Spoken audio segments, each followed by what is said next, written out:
మన ఊరికి సిఐలో బేసిక్గా ఆ ఊరికి ఇవన్నీ సదస్సులు పెట్టున్నాను. ఏం చెప్పాలి? ఒకటి, సమాజం కోసం వివిధ నియమాల కోసం వివిధ చట్టాలు ప్రభుత్వం నిర్ణయానికి తీసుకొస్తా ఉంటుంది. సో ఏ చట్టాలు ఉంటాయి, ఆ చట్టాల గురించి మొత్తం చట్టాలు ఏంటి అని తెలుసుకోవాల్సిన అవసరం అందరికీ ఉండదు. బట్ చట్టాలు అనేది తెలుసుకోవాలి. చట్టాలు అనేది తెలుసుకుంటేనే మనం ఆ చట్టాన్ని పొందవచ్చు. ఇప్పుడు ఫర్ ఎగ్జాంపుల్ పిల్లలకి నేరం జరిగితే ఒక్కో చట్టాన్ని 2012లో తీసుకొచ్చారు. బట్ చాలా మంది ఏం తెలియదు, అలా చట్టం అని ఒక చట్టం ఉందని చాలా తెలియదు. ఒక్కో చట్టం ఏముంది, 18 సంవత్సరం దాటేదాకా అందరూ పిల్లలే. సో అది తెలియాలి. అదే చాలా మందికి తెలియదు. ఇప్పుడు చాలా ఇప్పుడు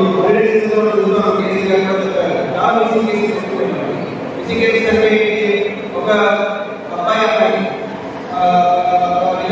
ఉంటే ఇంట్లో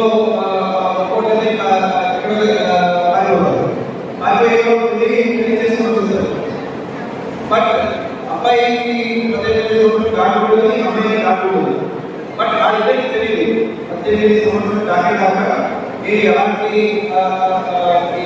రిలేషన్షిప్ కానీ పెళ్లి కానీ చేసుకోకూడదు. సో చట్టం గురించి మనకి అందరికీ తెలియాలి. పర్టికులర్లీ పిల్లలకి ఫస్ట్ ఎగ్జాంపుల్ చట్టం గురించి తెలిస్తే ఓకే, అది చేస్తే నేరము అదే తెలుస్తుంది.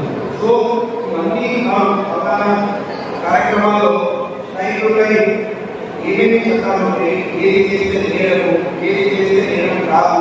సో అది మనం పన్నెండు ఏదిగా ఉంటే పర్టికులర్లీ పిల్లలకి ఏమంటేనే మనం అది చేస్తామో లేదో అని ఫస్ట్ ఆలోచించాలి. రెండో విషయం చెప్పాలంటే చాలా మందికి పర్టికులర్లీ పట్టణాల్లో గ్రామాల్లో అంత తెలియ ఉండదు. పోలీస్ స్టేషన్ వెళ్ళాలంటే ఒక రిజిస్ట్రేషన్ అంటే ఎంతో పోలీస్ స్టేషన్కి వెళ్ళాలి. పోలీస్ స్టేషన్కి వెళ్తే మామూలు అభిప్రాయాలు చేస్తారు.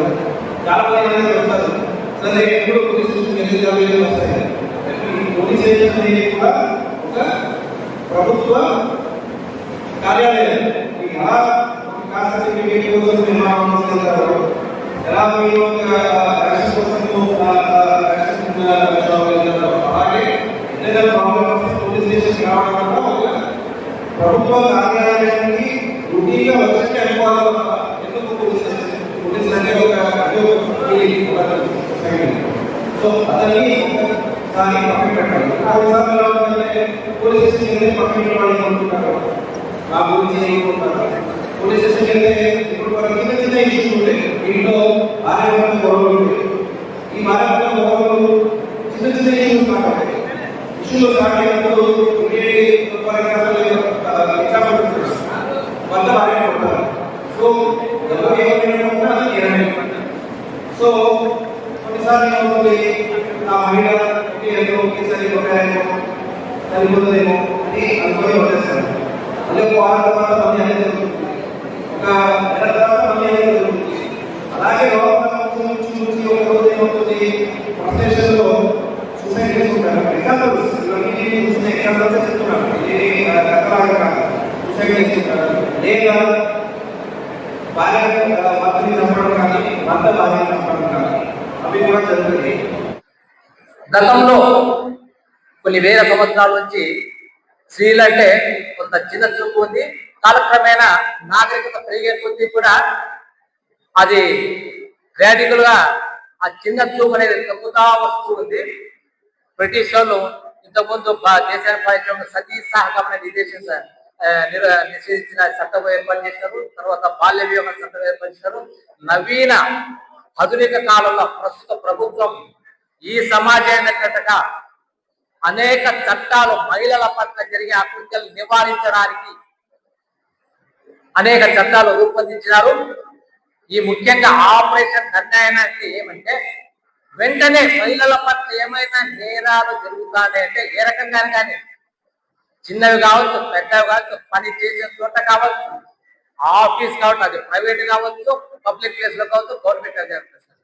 నేరం ఏమైనా జరిగిందంటే ఇమ్మీడియట్గా రెస్పాండ్ అయ్యి తర్వాత వాళ్ళ మీద కేసులు పెట్టి వాళ్ళకు కన్విక్షన్ వచ్చేదట, తర్వాతగా మరణ నేరాలు జరగకుండా ఎంతవరకు అయితే పూర్తి స్థాయిలో నిరోధించాలనే ఉద్దేశంతో గవర్నమెంట్ ఒక కఠినమైన చర్యలు తీసుకుంది. ఇందులో భాగంగానే గతంలో ఇప్పటి వరకు ఈ మధ్య కాలంలో కర్నూలు జిల్లాలో 10 కేసులకు సంబంధించి 15 మంది ముద్దాయిలకు కఠిన కారాగార చెల్లించారు కోర్టు. తరువాత 59 మంది మీద రౌడీ షీట్ ఓపెన్ చేసినారు. ఇంకొకటి, వీళ్ళకు ప్రత్యేకమైన న్యాయస్థానాలు ఇన్ టైంలో 60 రోజుల లోపల ఆ కేసును ఛార్జ్షీట్ వేయాలని చెప్పి ప్రత్యేకమైన ఆర్డర్స్ ఉన్నాయి. అదే పనిగా స్పీడీ ట్రయల్ కొన్ని కేసులకు సంబంధించి అవి కూడా అందుబాటులోకి తెచ్చింది. ఇవన్నీ ఒక ఎత్తు అయితే, ఫస్ట్ మనిషి అనేవాడు ఒక యువకుడు వేయాలంటే ఫస్ట్ తల్లిదండ్రుల పాత్ర ఇంపార్టెంట్, మేజర్ గా తల్లిది ఇంపార్టెంట్. ఎవరైనా కూడా ఆడ మగ అయినా కూడా తల్లి వైపే ఉంటారు. ఇంట్లోనే స్టార్ట్ చేయాలి. నాయనా ఏదైనా తప్పు చేస్తే నువ్వు తప్పు చేస్తాను అని తప్పులు సరిదిద్దాలా. ఎందుకంటే పిల్లలు తల్లి దగ్గర ఎక్కువ చదువు అంటాడు, ఆడైనా మగైనా కూడా. పిల్లలు స్కూల్ పంపించేటప్పుడు పిల్లలు ఏం చేస్తున్నారు, స్కూల్లో సరిగా చదువుకుంటున్నారా అని అబ్జర్వ్ చేయాల. పిల్లలు ఇంటికి వచ్చినా కూడా వాళ్ళు ఏం చెప్పినారు, ఏమి విన్నారు అని చెప్పి వాళ్ళు చదువు వచ్చినా కూడా చదువు రానోళ్ళైనా కూడా క్వశ్చన్ వేయాల, అయినా ఏం చెప్పినాననే స్కూల్లో అని చెప్పి. ఎప్పుడైతే నువ్వు క్వశ్చన్ వేస్తే పిల్లలు భయపడతారు. అదే విధంగా కూడా భర్త కానీ ఎంతో ఇంటి యజమాని బయటికి పోయినా కూడా నువ్వు క్వశ్చన్ వేస్తే ఏం లేట్ వచ్చినావంటే. ఈ రోజు ఈ కార్యక్రమం మహిళలపై జరిగే నేరాలు, వాటి గురించి అవగాహన. మన సిఐ గారు ఆల్రెడీ మహిళలపై నేరాలు గురించి మీకు చెప్పడం జరిగింది. ఆ విషయాన్ని నేను మళ్ళీ ఇంకొకసారి చెప్తున్నాను. మనం జనరల్ గా అందరి ఆలోచన ఏమని ఉంటుందంటే మహిళలపై నేరాలు అనంటే అత్యాచారాలు, లైంగిక వేధింపులు ఇంతవరకే ఆలోచిస్తాం. కానీ మన దైనందిన జీవితాల్లో మన చుట్టుపక్కల జరిగే మహిళలపై నేరాలని మనం ఒక నేరంగా పరిగణించట్లేదు. ఉదాహరణకి ఈ మండలంలో ఎక్కువ జరిగేవి బాల్య వివాహాలు. అవునా కాదండి? బాల్య వివాహాలు జరుగుతున్నాయి అన్ని చోట్ల. బాల్యము అంటే ఎంతవరకు? అమ్మాయిలకి 18 సంవత్సరాలు నిండే వరకు కూడా బాల్యం అని అంటారు. అదే విధంగా అబ్బాయిలకి 21 సంవత్సరాలు నిండే వరకు కూడా బాల్యమే. ఆ వయసులో ఎవరికైనా పెళ్లి చేస్తే దాన్ని బాల్య వివాహం అంటారు. సో అది కూడా చట్టరీత్యా నేరమే. అది కూడా మహిళల పట్ల జరుగుతున్న ఒక నేరమే. ఇది సర్వసాధారణంగా ప్రతి ఇళ్లలో జరుగుతుంది. కానీ దాన్ని మనము నేరంగా పరిగణించట్లేదు. చాలా మంది తల్లిదండ్రులు ఎలా ఆలోచిస్తారంటే మా పిల్లలకే కదా, మేమే కదా చేస్తున్నాం అని అనుకుంటారు. అవునమ్మా, ఇప్పుడు మీలో చాలా మంది కూడా 18 సంవత్సరాలు దాటకుండానే పెళ్లిళ్ళైన వాళ్ళు చాలా మంది ఉంటారు. అలాగే మీ పిల్లలకి తర్వాత పుట్టబోయే మీ మనవలకి కూడా అలాగే చేస్తున్నారు. అవును కదా? మనం చెప్పేది ఏంటంటే పిల్లల్ని ఆ వయసులో చదివించండి. చదివిస్తే భవిష్యత్తు ఎలా ఉన్నప్పటికీ వాళ్ళ కాళ్ళ మీద వాళ్ళు నిలబడగలిగే శక్తిని మనం అందించిన వాళ్ళు అవుతాం. చాలా మందిని ఇప్పుడు తల్లిదండ్రులకి ఒకవేళ పిల్లలకి చిన్న వయసులో పెళ్లి చేసే ఉద్దేశం లేకపోయినప్పటికీ చుట్టుపక్కల జనాలు ఏదో సంబంధం తీసుకొచ్చి తల్లిదండ్రులను ఇన్ఫ్లుయెన్స్ చేస్తూ ఉంటారు. ఏమని? మంచి సంబంధం వచ్చింది, ఈ సంబంధం తప్పిపోతే మళ్ళీ మంచి సంబంధం రాదు, పిల్లలకి ఇప్పుడు పెళ్లి చేసేద్దాము అని. చాలా మంది ఏం చెప్పుకుంటారు, పిల్లలు చదువుకోవాలంటే పెళ్లి తర్వాత చదువుకుంటారు అని. ఎంతమంది ఉన్నారండి పెళ్లి తర్వాత చదువుకుని మళ్ళీ ఉద్యోగాలు సాధించిన వాళ్ళు కూడా? చాలా తక్కువ కదా. చాలా మంది నవ్వుతూ ఉన్నారు. దట్ ఇట్ సెల్ఫ్ అంటే అదే మన సంకేతం. పెళ్లి తర్వాత బాధ్యతలన్నీ రావడంతో చదువు వెనకబడిపోతుంది. సో దయచేసి మనం పిల్లల్ని చదివించాల్సిన వయసులో చదివించండి. అదే విధంగా చాలా మంది ఇళ్లలో మనం చూస్తూ ఉంటాము, ఇంట్లో నైట్ తాగేసి వచ్చి భర్తలు ఇంట్లో పిల్లల్ని, భార్యని హింసించడము, చాలా వరకు కొట్టడము అందరి ఇళ్లలో కామన్ గా జరిగేది కదా. ఇది ఒక నేరంగా కూడా చాలా మంది పరిగణించట్లేదు. కానీ చట్టరీత్యా ఆడవాళ్ళని కానీ ఇంట్లో పిల్లల్ని అలా హింసించడం చట్టరీత్యా నేరం. దయచేసి అలాంటి కంప్లైంట్స్ ఎవరి దగ్గరైనా ఉంటే స్టేషన్ కి వచ్చి కంప్లైంట్ ఇవ్వండి. చాలా మంది ఏం ఆలోచిస్తారంటే ఇలా నా భర్త మీద నేను పోలీస్ స్టేషన్ కి వెళ్ళి కంప్లైంట్ ఇస్తే మా పరువు పోతుంది, లేదా నా భర్తను జైల్లో పెడతారు, మా అత్తమామల్ని జైల్లో పెడతారు అన్న ఆలోచనలో చాలా మంది మహిళలు ఉండి పోలీస్ స్టేషన్ కూడా రాలేకపోతున్నారు. కానీ అలా ఏముండదమ్మా, అలాంటి వాళ్ళకి వచ్చినప్పుడు మేము కౌన్సిలింగ్ ఇవ్వడం అంటూ జరుగుతుంది. అలా కౌన్సిలింగ్, రిపీటెడ్ కౌన్సిలింగ్ లోనే సెట్ అయిపోయిన ఫ్యామిలీస్ చాలా ఉన్నాయి.